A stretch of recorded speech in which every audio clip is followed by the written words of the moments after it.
वक्रतुंड महाकाय सूर्यकोटि समप्रभ निर्विघ्नं कुरु मे देव सर्वकार्येषु सर्वदा।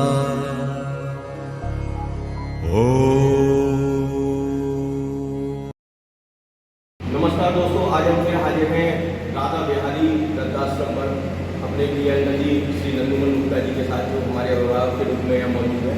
साथ में मेरे साथ हमारे टीममेट हैं वरुण अग्रवाल जी, कार्यकारी सदस्य, हमारे गजेंद्र सिंह बरियार जी, सह कार्यकारी सदस्य, और सौरभ शर्मा जी। कैमरा संभाले हुए मेरे छोटे भाई नितिन जी, और मैं हमारे शुभ प्रवक्ता निष्पाद सेवा संस्थान छात्र। एक चाय एवं भी आज वो चाय पीने आए हैं जो शायद आज से पहले हमने अपने घरों पे कई बार पी होगी, पर उसमें अनुभव का मसाला नहीं होगा। आज अनुभव के मसाले के साथ हमने चाय पिएंगे अपने अंकल जी के साथ में हमारे साथ एक अंकल जी और मौजूद है। मैं चाहूँगा कि उनसे भी उनका परिचय लेंगे। आप भी काफ़ी अच्छे व्रत हैं, तो हमें आपसे जो सीखने को मिल सके। अंकल जी, आपका नाम? पवन अग्रवाल जी। आप अपने बारे में जी। तो यहाँ मतलब आपका आवागमन जो है वो मेरा कीर्तन में बाबू के साथ हर एक बार के साथ आता हूँ और भजन वगैरह मुझे अच्छी लगती है। आप देखिए, देखो, एक व्यक्ति कहीं भी अगर जुड़ता है तो वो पूरा अपने जैसे लोगों का एक सर्किल जोड़ लेता है। कहते हैं कुसंगति को कुसंगति और अच्छी संगति को अच्छी संगति मिलती है। अंकल जी हमारे भजन प्रिय हैं, शुरुआत से भगवत भजन में काफ़ी ज़्यादा रहते हैं। तो आज अंकल जी या और भी, अभी हम यहाँ आए थे तो कुछ देर पहले कीर्तन हुआ था, 12 बजे तक उसका समय था। उसके बाद ही हमें अंकल जी ने मिलने का समय दिया, पहले कीर्तन हुआ। तो आप सभी लोग यहाँ देख सकते हैं कि एक दूसरे से साथ ये जुड़ाव और एक इस मूड में एक दूसरे के साथ बैठना उठना इस बात में हो जाता है। चंचल झोपड़ी वाले नुकसान के। आज हमारे बीच में हमारे अंकल जी हैं जो किसी इंट्रोडक्शन के मोहताज नहीं, किसी पहचान के मोहताज नहीं। हाथरस शहर भली भांति अंकल जी से परिचित है। चंचल झोपड़ी जैसे बड़े साम्राज्य के सर्वा हैं। फिर भी मैं चाहूँगा अंकल जी एक ऑफिशियल 2 लाइन का आप अपना परिचय हमें दे दें। मेरा नाम नन्नूमल गुप्ता है। पिताजी का नाम स्वर्गीय देवीराम भगत जी। चंचल झोपड़ी का मेरा व्यापार है। मेरे साथ में अशोक कुमार लहरा वाले पार्टनर हैं। हम दोनों ठाकुर जी की कृपा से अपना बिजनेस अच्छी तरह चला रहे हैं। अंकल जी, आपके बचपन के बारे में थोड़ा सा जानना चाहूँगा कि आपका बचपन कैसा था। जैसे सुविधाएं आज तो बच्चों को बहुत दी गई हैं, लेकिन क्या आपके बचपन में भी इतनी सुविधाएं या ये चीज़ें थी या कैसा था? मेरे बचपन की कहानी बहुत विचित्र रही। मुझे कोई सुविधा नहीं मिली जी। मेरे पिताजी केवल भगवत भजन में ही अच्छा, भगवत भजन में ही रहते थे। और उसके बाद मैंने स्वयं अपनी प्रेरणा से कक्षा 6 तक की विद्या स्कूल में प्राप्त की जी। उसके बाद 1957 से मैंने सर्विस की किराने की दुकान पर। 1957 से? 1957 से किराने की दुकान पर सर्विस। उसके बाद फिर मैंने मेडिसिन लाइन में प्रवेश लिया और प्राइवेट परीक्षा पढ़ता रहा घर पे। हाई स्कूल की परीक्षा की। उसके बाद मैंने मेडिसिन लाइन में आयुर्वेद विषय की परीक्षा की और बैद्यनाथ आयुर्वेद भवन की एजेंसी श्री खजान सिंह विजय कुमार के यहाँ करीब 6 साल मैंने सर्विस की। उसके बाद 1966 में मैंने अपनी दुकान की स्थापना लोहट बाज़ार में गुप्ता औषधि भंडार के नाम से की। अच्छा, औषधि की दुकान की, गुप्ता औषधि भंडार। हाँ, मैंने आयुर्वेद की शिक्षा पास करने के बाद चिकित्सा भी शुरू की और मेडिसिन की दुकान गुप्ता औषधि भंडार के नाम से की। उसके बाद ही फिर मैंने DN इंडस्ट्रीज़ की स्थापना की, जिसमें दवाइयों का निर्माण किया और मिल्क पाउडर, ग्लूकोज पाउडर। अच्छा, ये मिल्क पाउडर, ग्लूकोज पाउडर में भी आप डील करते थे? हाँ, इनका मैंने रीपैकिंग करके अच्छा, तो मैं अच्छा। मेडिसिन लाइन में तो ही था। बहुत कम उम्र में ही अंकल जी आपने मेहनत शुरू कर दी। आप 1957 में बता रहे हैं नौकरी 1957 में कक्षा 6 पास करने के बाद से ही नौकरी में आप स्कूल छोड़ लगे। दिया। उसके बाद घर की स्थिति उस लायक नहीं थी कि आगे क्या हुआ, तो मैंने खुद ही परिश्रम मैं किया। समझ गया। और उसके बाद भी आप मेहनत के साथ साथ पढ़ते भी रहे लगातार, और आपने पढ़ाई को प्राइवेट भी पढ़ता भी रहा मैं, और प्राइवेट ही परीक्षा मैंने हाई स्कूल की दी, औषधि के लिए उसमें भी। फेल हो गया, पास नहीं हो पाया। लेकिन फेल होना भी मेरे लिए लाभदायक रहा, जी जी, जीवन में बहुत क्योंकि सारी वो चीज़ें- प्रमाण पत्र उसका हर जगह लगा। उसी के आधार पर फिर मैंने आयुर्वेद की परीक्षा दी, ओम प्रकाश वैद्य जी के यहाँ पढ़ाई की। वास्तव में बहुत हाँ। बड़ी बात है। देखिए मित्रों, आप भी देख सकते हैं वो- कि इतनी कम उम्र में कक्षा आयुर्वेद 6 का की- बच्चा, जो शायद मेरे हिसाब से 9 या 10 वर्ष का परीक्षा होता है, दिलवाते थे, और उनके पढ़ाए हुए बहुत से वैद्य हैं तुरंत में, जी उनके साथ साथ मैंने भी आयुर्वेद की उनसे प्रेरणा लेकर अंकल जी ने देखिए खुद की दुकान भी शुरू करी, पहले नौकरी करी।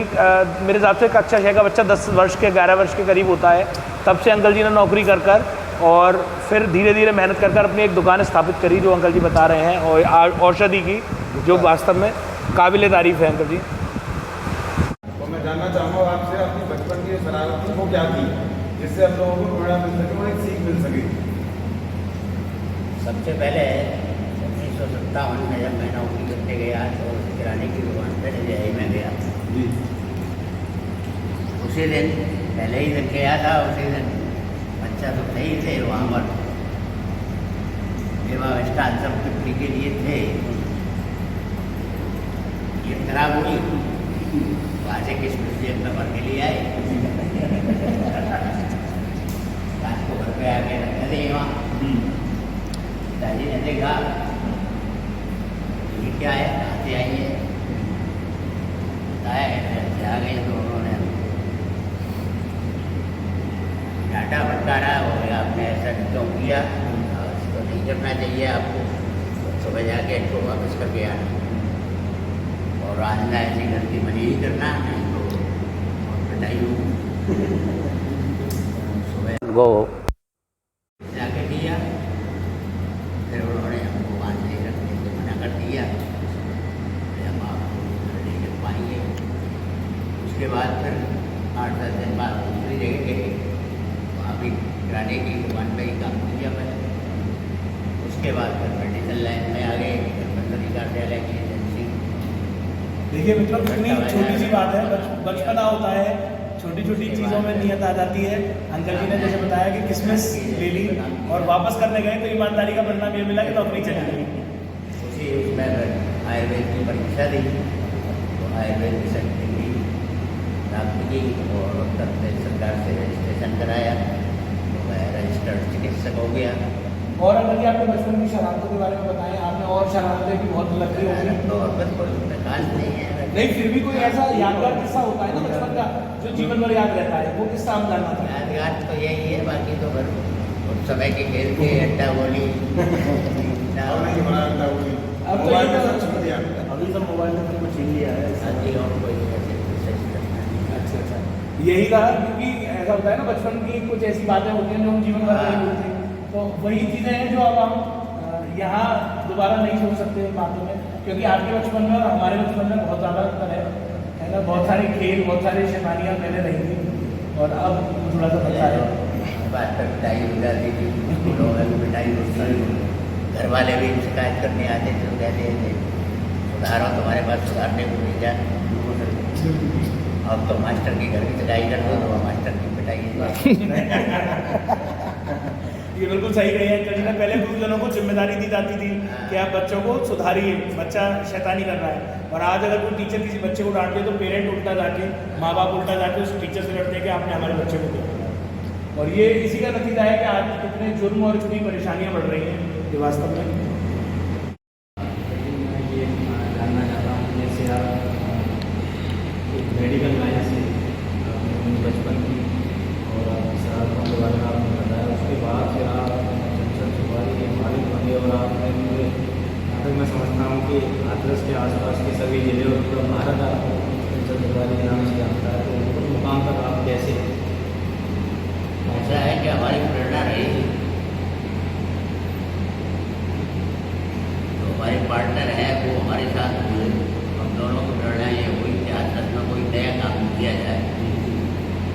अभी तक आदर्श में बाकी सभी गाँवों में कंपटीशन तो होता ही है।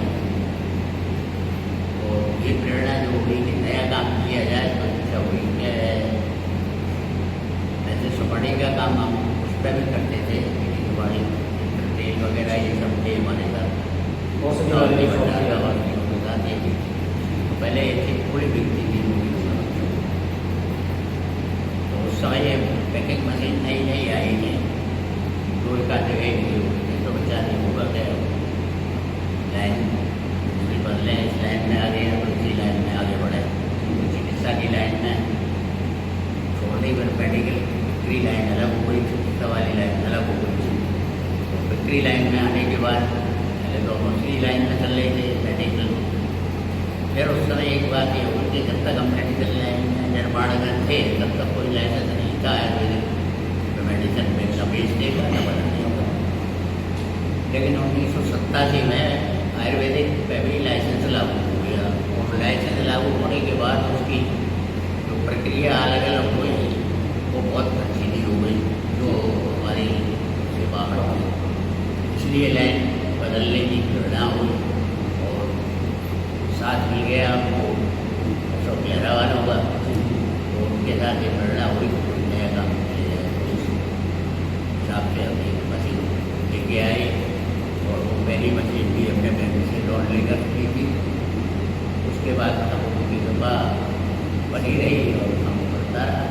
अंकल जी, जैसे कहते हैं साझेदारी जो है वो बहुत कठिन काम है चलाना, कैसे आपने इसको किया होगा, कैसे आपने मेरी सोच ये है कि कोई भी साझेदारी करने के लिए आप अपने वो 45 सामने वाले को 55 मान के चलेंगे तो साझेदारी चलती रहेगी, और आप अगर 51 बनने में चलेंगे तो बहुत बड़ी सोच और बहुत अच्छी सोच, एक साझेदारी बिजनेस को चलाने के लिए भी आज तक है, और अपने बच्चों को भी सिखाता हूँ। देखिए कहते हैं ना, एक चाय अनुभव भी कुछ ना कुछ नया अनुभव लेके आती है। आज का नया अनुभव है कि आप अगर साझेदारी व्यापार में हैं तो अपने पार्टनर को अपने से बड़ा समझिए, अपने से छोटा नहीं। अपना हुक्म चलाने की कोशिश ना करें, उसका हुक्म सुनने की हिम्मत रखें, तो निश्चित है दोनों पटरियाँ एक साथ चलेंगी। इसीलिए साझेदारी चंचल सुपारी इतना बड़ा ब्रांड है कि अंकल जी की सोच इतनी उच्च दर्जे की है, नहीं तो शायद ये कब का बिगड़ गया होता। क्योंकि साझेदारी बहुत आमतौर पे सभी ने देखा है, साझेदारी एक बहुत कठिन कार्य है और नहीं चल पाती है, पर इतनी सन 89 से अब तक आप लगा लीजिए, हिसाब भी लगाएंगे तो लगभग 35 वर्ष पार कर चुके हैं। 34-35 साल हो गए, बहुत ही बड़ी बात है। आज के वर्ष तो आपने जो एक्सपीरियंस किया है, क्या आप अपना अनुभव हमारे साथ शेयर करना चाहेंगे कि हम लोग आपसे कुछ सीख सकें आज की युवा ऐसा कोई मेरा तो सभी बच्चों से यही कहना है कि मेहनत से डरे नहीं, प्रयास करने से पीछे हटे नहीं, प्रयास करते रहे सब अवश्य मिलेगा। दूसरा, अगर किसी के साथ काम करना है तो उस पर पूरा विश्वास रखें, वो चाहे बोले लेकिन आपको सही मानना पड़ेगा, तब तो आगे बढ़ेगा।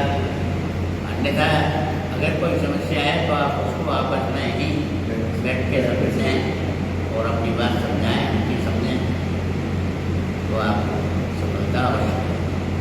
और अगर आप विश्वास करेंगे, दूसरे की बातों में आएंगे तो आपको नुकसान ही होगा, फायदा। इसलिए मेहनत से डरे नहीं और अपने साथी पर कभी अविश्वास करें। जी की एक बहुत बड़ी सोच कि हमेशा जब भी पार्टनरशिप में काम करें, सबसे पहला सफलता का सबसे बड़ा नियम कि आप दूसरे पे विश्वास करके चलें और अपने से ज़्यादा विश्वास करें, तो हमेशा आपकी जो साझेदारी है कभी नहीं टूटेगी। आप निस्वार्थ सेवा संस्थान से काफ़ी लंबे समय से जुड़े हुए हैं, आप और भी कई जगह जुड़े हुए हैं, और आप स्वयं भी कई धार्मिक आयोजन या समाज सेवा के क्षेत्र में काफ़ी पहल करते हैं और काफ़ी आगे बढ़ के सहयोग करते हैं। आपको निस्वार्थ सेवा संस्थान कैसा लगता है? क्या हमारे बारे में कुछ जिससे हम लोगों को प्रेरणा मिले, और हम लोग अगर कहीं गलत हो तो गलत नहीं बताएं, हम लोग आगे बढ़ सकें। अच्छा है, आप तो प्रयास छोटे छोटे प्रयास सेवाएँ करते हैं जी, आपको मैंने बताया जी, यही तरह की सेवाएँ कर रहे हैं, और ज़्यादा काम